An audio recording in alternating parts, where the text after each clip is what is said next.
Video games. Music. Video games. Okay, should I do little jumps? Music. It's a spicy meatball, give you diarrhea. Video games. Music. Video games. Music. Video games. Music. Wait, guys. We can have both. Yeah. Eagle rapping in the Jack's party, gotta catch 'em all.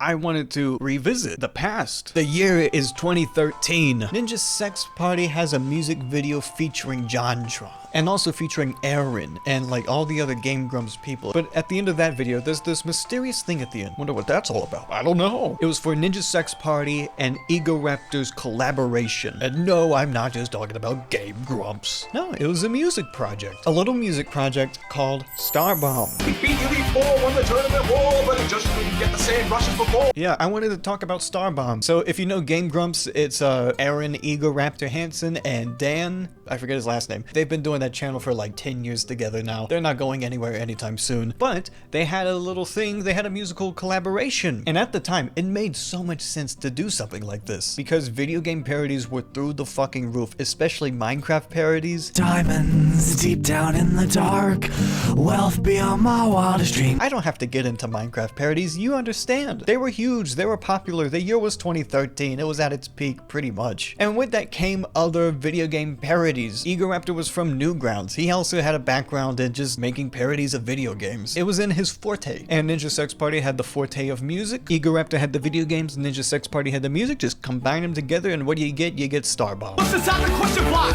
It's my dick! And with Newgrounds, there was also video game parodies, but I'm just not as well acquainted with that. I found this one video from, I don't even know how long ago, Final Fantasy parody that just, it exists, and it's really of its time. I grew up listening to Starbomb. There was an actual phase where Starbomb was probably one of my most listened to artists. Here's the thing though, I listened to it on a different Spotify account way back in 2015. For some reason, Epic Rap Battles is still one of my most listened to artists on Spotify, and it's been 9 years. So what I'm saying is that I had a phase where I listened to YouTuber music. Doing your mom.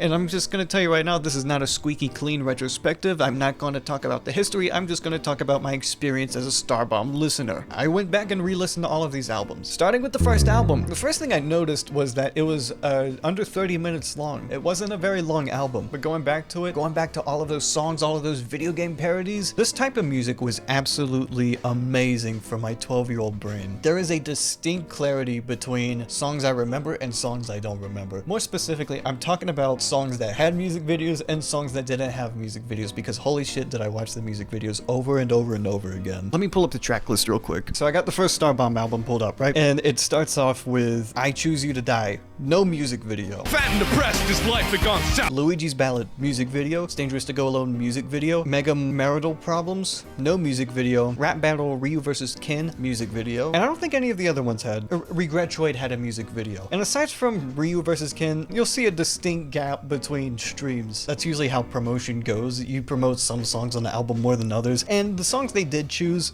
actually, you know what? Pretty good songs. Not just in terms of like the actual content, but just choosing the popular franchises. Hey, you're gonna make an album of video game parodies? Oh, what's the most popular choice? Mario? Zelda, which they could have done Pokemon. I guess they had a thing where they got a bunch of other YouTubers to sing along to that song, which I guess you can go back and rewatch that. You see James Rolfe tip his hat in approval. I can't blab such blibber blubber. My tongue isn't made of rubber. Mr. Egoraptor, sir. But there's 13 songs on this album. There's a track listing of 13 songs, and excluding intro and outro, it's only 11. Some of these songs don't even go over 2 minutes, and none of them go over 3 minutes at all. And I'll explain in a bit, but that's for the better. Then they had a second album come out the next year. Players Select, again minus the intro and outro, 12 songs, one more song than the last one. 25 minutes 41 seconds. But this time they also had like little skits in the middle, like they had 2 skits in the middle, but again, you have songs that are like less, like this one's 1 minute and 20 seconds and it's about Pac-Man. You go to the first Starbomb album, the least streamed song minus the intro and outro, 3.6 million. And for player select, the least streamed song minus intro, outro, and skits, 3 million. They honestly kind of have a duality with each other where they almost go hand in hand, in my opinion. At least in my experience, they felt indistinguishable from each other. This might as well have been like a 50-minute album. It's probably better they did this. And they also had better album art for the second album. They just did. But let me just talk about the songs. You know, they're parodies of video games. How do they parody? Starting off with I Choose You to Die. Basically, Ash Ketchum became too good at Pokemon. He became too good of a Pokemon trainer that he ended up abusing his Pokemon. Like, he became a domestic abuser towards Pokemon. He felt so alive. He felt so real. He beat all his Pokemon with his fists of red steel. He got arrested for domestic violence. And he went to jail. And once he came out of jail, Pikachu shot him in the balls. And that's the song. Oh, the cops are grand bullshitting through that bitch in his dead. That's the song. They got a bunch of YouTubers to sing that. But again, no music video. The next song on Starbomb is Luigi's Ballad. This one actually had a music video. What's inside the question block? It's my dick. I'm pretty sure this is the only music video animated by Egoraptor. I think this was before Game Grumps just became way more profitable than animation. So there was still like some hope for Egoraptor to make stuff. I'll be honest, man, it's such a great idea. This was such an example of perfect timing at its time, where you had this whole trend of music videos being created. Like, again, mostly Minecraft parodies, having a Minecraft song and an animated music video to go along with it. And it was such a great combination. But just having that combination of animated music video and just the music to go along with it of a parody, the only difference is that these are original songs, and I think that made them knock down a peg in terms of popularity compared to Captain Sparkles. But did it really matter? 60 million views, 51 million, 38 million. This is a lot of watching. People are watching this a lot. They even got music videos animated by Studio Yada. These are so well done, and these are... This is like peak YouTube to me. This is so nostalgic. I watch the shit out of these. I watch these so much. For the most part, the actual material of everything they're talking about is very juvenile. Like if you listen to Luigi's Ballad, Mario is a borderline sex offender. It's Dangerous to Go Alone, the old man is an actual sex offender. Mega Marital Problems, that's about sex. Rap Battle, Ryu vs. Ken, that one's pretty funny. Crashervania, that one's actually pretty creative. Dracula has a party with a bunch of monsters, but then Simon Belmont constantly crashes the party, killing everyone. Book of Nook. So for the most part, they kind of go easy on the dick and balls. Only about half of these are about dick and balls. The rest of them, you know, pretty creative stuff. Sonic's Best Pal, it's about Tails getting hooked on PCP. Pretty neat. And I'll just go into the second album too, because Smash is my favorite Starbomb song.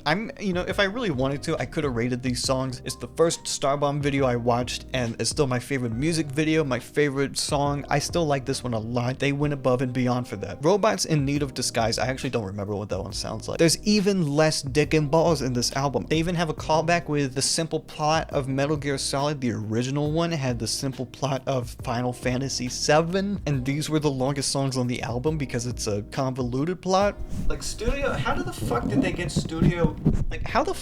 get Studio Yada for this? Look at this. They got Studio Yada to do like all of the cool perspective shots, you know, like all the motion and stuff. These people animate for TV shows, and somehow Starbomb got them for this. Like, how? Also, Markiplier is in this song. I forgot to mention that. He's in this song, and he's like a... Hi there, I'm the announcer for a fun new family game. It's called Super Smash Bros. He really needs to do more voice acting. He is incredible in this song. The music videos aren't just limited to Egoraptor's channel. I'm thirsty for more music videos. I want to see more Starbomb music videos, okay? I went and I would watch other animators animate this. Eat Your Heart Out Oni plays animated. What people would do, you know, they didn't animate people laughing, okay? They animated music videos. See?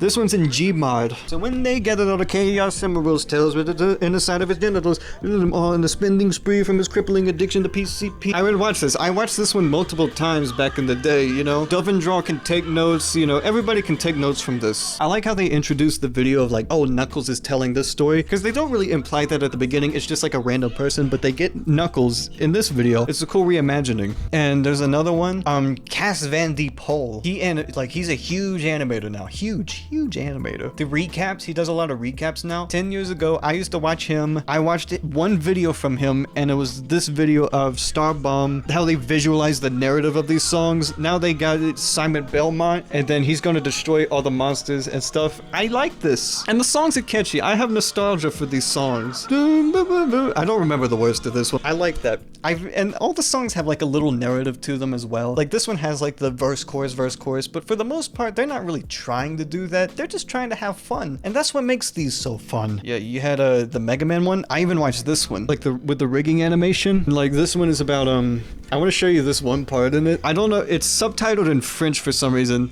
but so he says my armor is red, the color of victory, and for some reason this guy shows the communist flag, like the Soviet flag. What are you doing?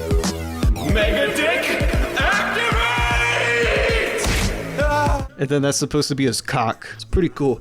There's so many videos I used to watch of just people animating Starbomb videos. My wrist is actually fucking dead right now, the way I'm holding this laptop. What a time, what a time. What a time to be alive, watching the Elite Four won the tournament war, but he couldn't get the same mercy before. Aaron would do all the rapping parts while Dan would do the singing parts, you know, something like Luigi's Ballad. It also helped give chemistry, you know, Luigi would have the singing, the heartfelt music, and then Egoraptor would be the aggressive Mario rapping, dick, balls, I'm gonna like, again, multiple music videos animated by Studio Yada. How the fuck are you able to do that? I don't know. Here's the thing. There's only 3 Starbomb albums. I haven't talked about one of them yet. It came out in 2019. So here's the timeline. 2013, album came out. 2014, album came out. Then 5-year gap, and then the Triforce came out. Triforce, Force Gaming. It's already been another 5 years since the Triforce came out, actually. I think I just had a brain hemorrhage. But in the intro to that album, they talked about this is probably going to be the last Starbomb album. And I'm like, what? How could have this happened? It's not a product of its time. This is timeless music. But here's what I think actually happened. It didn't make as much money. Game Grumps, it's just easier. It makes more money. Aaron is happier. I wish they did more creative stuff like this. I know there's creative endeavors here and there. Like Ninja Sex Party is still Ninja Sex Party, and they're still doing their thing. I enjoyed these Starbomb albums. I enjoyed coming back to them. Not so much the Triforce, because when I listened to the Triforce, I kind of realized maybe I am getting a little too old for this. I'll say this though, the songs, there actually are songs that are over 3 minutes long on this album. And it goes over 30 minutes. It's 32 minutes, 22 seconds. It goes over 30 minutes. It just doesn't feel the same. Even the music videos, they made a couple music videos for this song. It just doesn't feel the same. It has the same beats as the old Starbomb albums, and honestly, they just don't hit as hard. One of the bigger promoted songs on this album was it was an Overwatch video, and it was them doing like their best Beastie Boys impression. And the song, it's fine, but again, it has the same beats and pacing as some of their older songs. It's just the same format as the Hero of Rhyme, where it has your main character, your protagonist, where it's like he's on a journey and stuff, and then Dan comes as a character and says, you know, we need help, and the hero will help, but it ends up causing more agony. And it's the same format.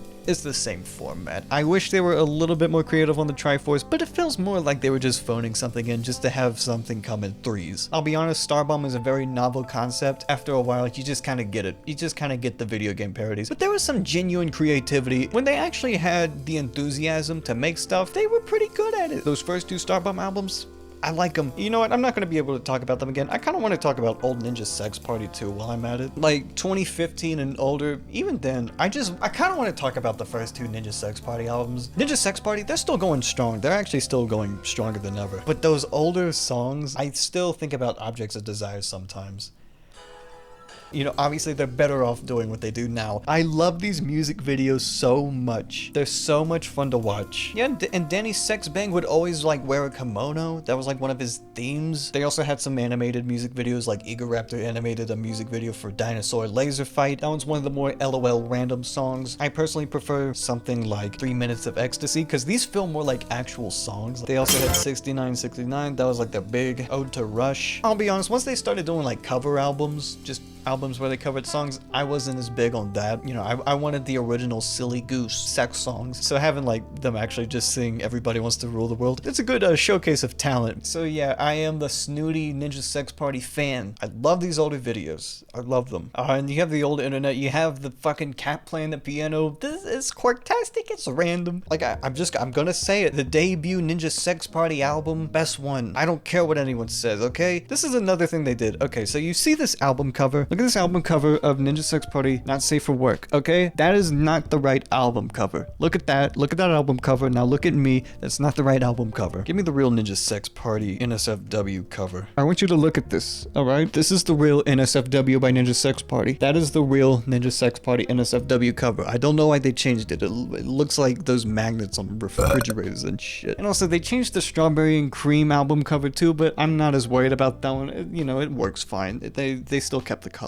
I want to give my praises to these first two Ninja Sex Party albums. Like, they actually have a 4-minute song on this album. It's a little bit more of an album, like 5 minutes more of an album. This isn't some rap songs, okay? This is real fucking music. And I'll be honest, I just haven't kept up with the new Ninja Sex Party albums, and by that I mean since 2017. They have an album out called These Nuts. This is one of those things I have to put my maximum nostalgia goggles on and just blast the past, especially that first Ninja Sex Party album. Listen, this isn't me saying, oh, I wish gamegrumps did stuff other than play video games. They do other stuff than just play video games. They're busy with their own projects, Danny's still doing Ninja Sex Party, Aaron is probably doing something out there in the world, and also at the end of the day, they're running a business and they gotta do stuff that helps that business. And honestly, when you hear them talk about Starbomb back in the day, I think on the albums they talk about buying our album. No one buys albums anymore. It's all about streaming. And you know what? Streaming doesn't make any money. But touring does. Oh wait, they don't tour. And it also probably sparked the creation of the Big Bad Bosses, which I talked about in another video that you could just go to the Normal Boots retrospective after this. Starbomb is fun. And in terms of just YouTubers making a music career, you know what? Ego Raptor actually had one of the more successful ones out there. You don't have to make it a serious thing. You just make music and have fun. And that's what's important. Ego Raptor had fun while making music, probably. And you know what? It created one of the better YouTuber music projects in my opinion. And I'm glad they stopped when they did. They made one more album so that way it came in a trio. They had 3 albums, but now it's over. And you know what?